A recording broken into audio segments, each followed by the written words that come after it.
Hello friends, good morning. Today we are going to discuss about the topic is Animalia. Animals. Mostly the animals they belongs to eukaryotic organism, multicellular and it is heterotrophic. Heterotrophic which means those organisms which cannot able to synthesize their own food and it can depend upon other animals for their food. So those animals, they doesn't have cell wall. They have only the cell membrane. The animals are further classified based on the extent and type of the body design and differentiation found. So the animals has been classified as Porifera, Coelenterata, Platyhelminthes, Nematoda, Annelida, Arthropoda, Mollusca, Echinodermata, Protochordata and Vertebrata. In that vertebrata, we are going to discuss about Pisces, Amphibia, Reptilia, Apes and Mammalia. So today we are going to discuss about Porifera, Coelenterata, Platyhelminthes and Nematoda.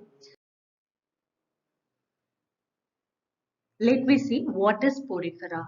Porifera which means the organism which have holes on the surface of the body. So these animals are non-motile. So it is attached to some solid support. So these are holes present over the body.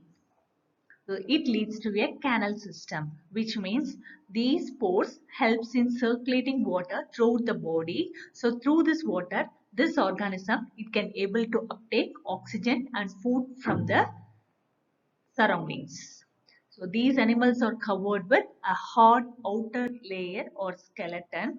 So the body design, it involves very minimal differentiation and division into tissues. So some tissues are present over the body. There is no organ development in the porifera organisms. Examples of porifera include cycon, spongilla and euplectilla. These are the pictorial representation of Euplectilla, cycon and spongilla. The second animalia is Coelenterata. Coelenterata is otherwise called as Cnidaria. These animals mostly living in the water. They show more body design differentiation.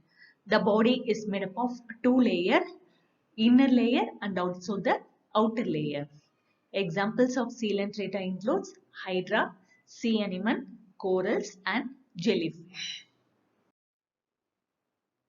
These are the pictorial representation of jellyfish, moon jelly, sea anemone and physalia. The third animalia is Platyhelminthes.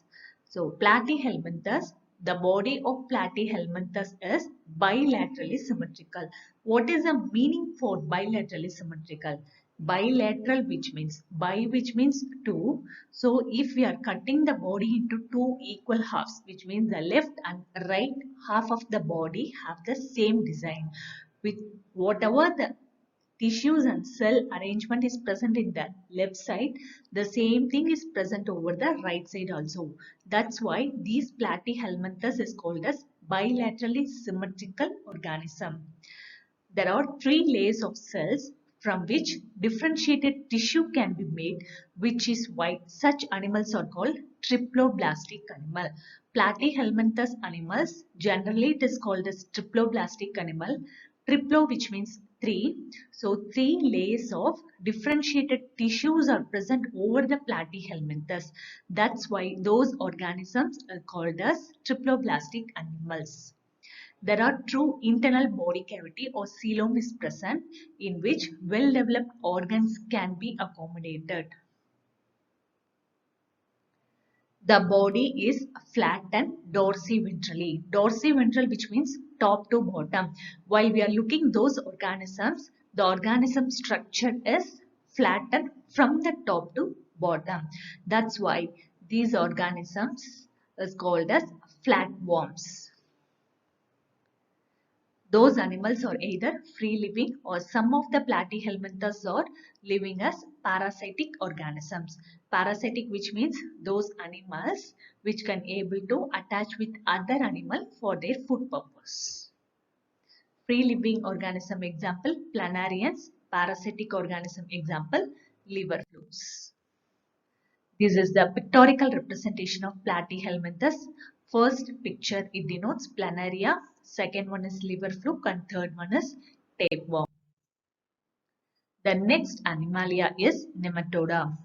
The body of Nematoda is bilaterally symmetrical. Bilaterally symmetrical, which means if you are cutting those organisms, the left side and right side of the cell arrangements and tissue are equal. That's why it is called as bilaterally symmetrical, and it is also triploblastic organism. Triploblastic, which means 3 layers of cell arrangements is present over the body surface.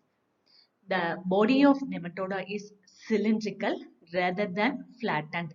Why I am mentioning here is previously we have discussed about Platyhelminthes.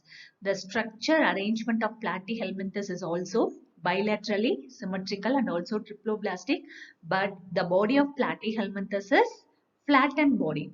Here, Nematoda also is having the same structural arrangement, but the body of Nematoda is cylindrical instead of flattened. Here, tissues are present, but there is no organ development. Pseudocoelom is present. Pseudo, which means fall. So, coelom-like cavity is present inside the body, but that is not a true coelom. So, these nematoda are familiar as parasitic worms causing disease such as elephantiasis or the worms which is present in the intestine. Examples of nematoda are Ascaris, Wucheria, filarial worms, pinworms or roundworms. This is the pictorial representation of nematoda. Okay children, I hope you all understood about this video very well. If you have any doubt or if you need any clarification, you can call me. I'll clarify your doubts. Thank you.